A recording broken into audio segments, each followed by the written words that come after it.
உங்க வீட்ல அடிக்கடி பாம்பு தொல்லையா இருக்கா? அப்ப நாங்க இந்த வீடியோல சொல்றத ஃபாலோ பண்ணுங்க.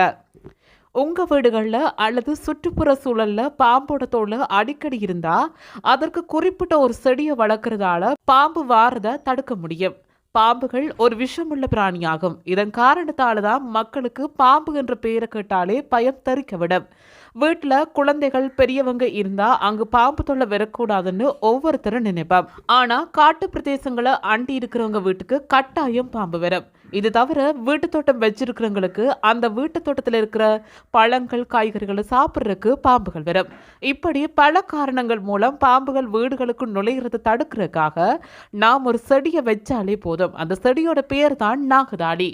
இந்த செடி பார்ப்பதற்கு கொத்தமல்லி போல இருக்கும், சிறிய அளவுல தான் இருக்கும். இதுல மஞ்சள் நிறத்துல பூக்கள் பூக்கும். இதுல இருந்து வர்ற வாசனை பாம்புக்கு பிடிக்காதுன்னு சொல்றாங்க. இதன் காரணமா தான் பாம்புகள் அடிக்கடி வராதுன்னு இந்த செடியை வளர்க்குறவங்க கூறுறாங்க.